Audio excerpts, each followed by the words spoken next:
There's something humbling about realizing that a lot of the things that you used to believe in very confidently, you don't believe in anymore.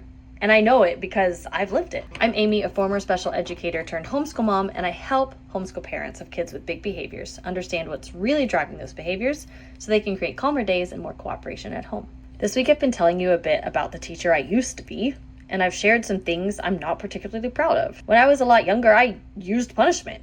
I yelled. I took away recess. I believed that control was evidence that I was doing my job well. And then slowly I learned enough about children that I couldn't keep believing what I had believed before. That experience changed way more than the way I taught. It changed the way I related to being wrong. Because at one point I was pretty sure I knew what good discipline looked like. So now, even when I feel deeply grounded in what I believe about children, I want to leave room to keep asking questions. Does this still align with what I understand about child development? What does the research tell us? What is the child in front of me showing me? Am I holding on to a strategy because it's genuinely serving this child or because it's familiar to me? Is there something here that I still don't understand? That does not mean that I question every parenting decision I make or abandon everything I believe every time I hear a new idea. It means I've learned how important it is to remain teachable. And that matters to me as a coach, but it matters just as much to me as a mom. There are things I understand about my son today that I didn't understand 5 years ago. There are ways I've changed my parenting as I've grown and as he's grown. And I'm sure there will be things I believe today that will become more nuanced as I continue learning. I don't want my authority to come from pretending I always know the answer. I want it to come from being willing to look closely,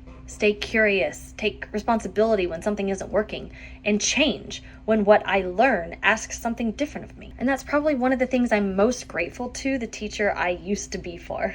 She taught me that changing your mind doesn't erase where you've been. Sometimes it just shows how far you've come. And 15 more years from now, I hope I can look back at who I am today and see that I kept learning too. Follow along if you're homeschooling a child with big behaviors and emotions. Every week I share practical, research-informed support to help you better understand your child, strengthen your relationship, and create more cooperation at home.